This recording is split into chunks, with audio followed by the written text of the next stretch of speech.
Welcome to Meet the Squad. This time we're joined by Matt Morris. So, Matt, how are you doing? Yeah, I'm good. Good. Yeah, so just getting a bit more back to normality now, I suppose, with work and stuff. But looking forward to get back on the pitch, with a six-a-side squad. But fingers crossed that'll be sooner than later. Yes, yeah, hopefully. So it was your first World Cup that you went to last year, wasn't it? Yeah. How was the experience for you? Oh, it was amazing. Yeah, you can't fault it, to be honest. The setup was incredible.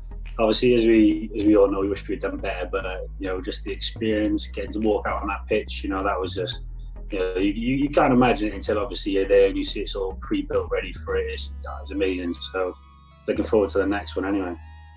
And any particular highlights for you? Oh, I've got to be the assist. We can all talk about Terrell's amazing overhead kick, but the distribution was all there. So I can't fault that. No, the credit for the goal all has to go to you, really, for the pass. Exactly. All you had to do was fall over, so that was about it. But I think there's so many points you can pick up on, just between the fans there, meeting obviously famous people out of the refs, and there's so many points to touch on. But I just think the overall experience for anyone wanting to get into it, that's what you want to target. Getting yourself in that squad for that, and hopefully fingers crossed this year, next year, whenever the next one is, it's going to be 10 times bigger again. So, we're really looking forward to it. And given it's quite a small tournament, or in terms of its time span, yeah, it must be quite intense, the turnaround on a day-to-day basis. Oh, of course, yeah. It comes down to fitness and obviously setting up for the whole event. But I think the boys went away with a great bunch of boys. The managing team with Bazza and all that stuff. It went really well. So fingers crossed we can only get better, really. Yeah, hopefully so. And it'll be an exciting journey for all of us to be a part of. No, too right. So moving into the questions, do you have a nickname within the squad? Or do they sort of know you as? Nothing too exciting. Just go by Morris. That's what they tend to shout about. So there's probably a few behind my back I don't know, but we'll stick with Morris on that one. We all have a nickname that we don't know about. Exactly.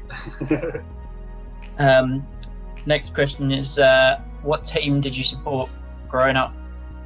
Well, as far as I can remember, it's Arsenal. That's my my team today and all that stuff. Yeah, it's not proud at the moment, but I think growing up, everyone had that Man United sort of spirit. I think that was my first little grow up. But then when I realised what football was, that's when I went over to the Arsenal side then. But yeah. Who's your favourite player that you've ever seen play?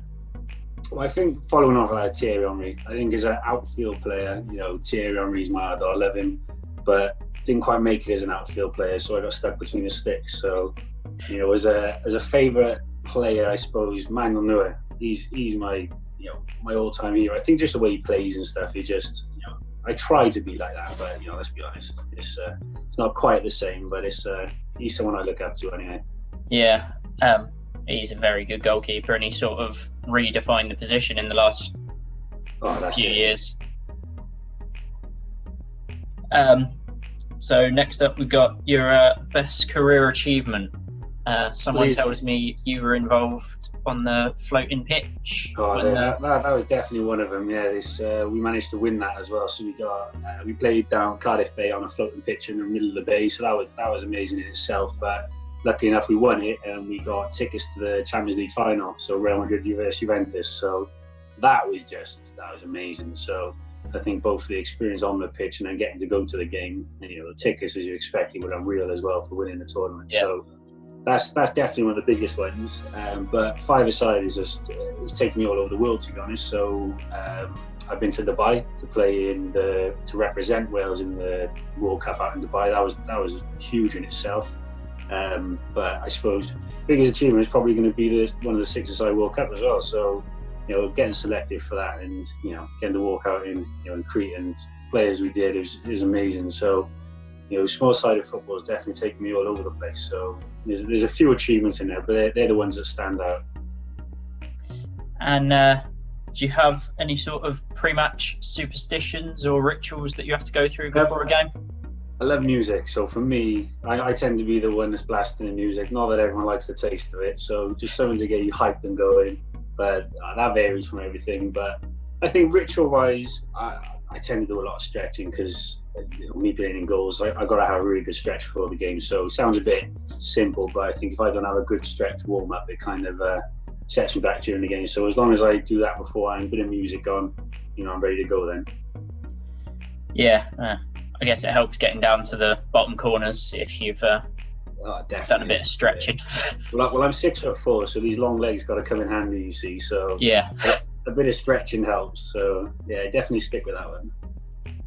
And so when you were at the World Cup, who were you sharing a room with?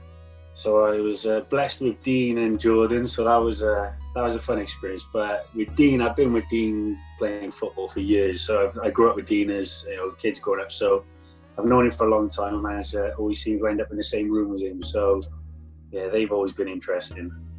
So would you say Dean's probably the best roommate you could have, or? I've probably got to say best because we always room up together, so I can't argue that one. But Terrell always ends up in the room as well. So even if he's not staying with us, he ends up in the room till early hours in the morning. But yeah, I gotta stick by Dean. But when he sleeps, he's my personal alarm clock when he's snoring. So he's definitely waking me up in the morning. I've heard about the pranks that sometimes go on with Dean. There's plenty of them. Yeah, there's a few. You often the victim of the pranks, or? No, luckily I'm the one that won't sleep until everyone else does. So I'm clever in that way. But yeah, we like to have a few pranks and keep the morale high. So yeah, that's the fun thing. So if anyone does come along, make sure you look out for that. And what about a roommate that you would hope to avoid?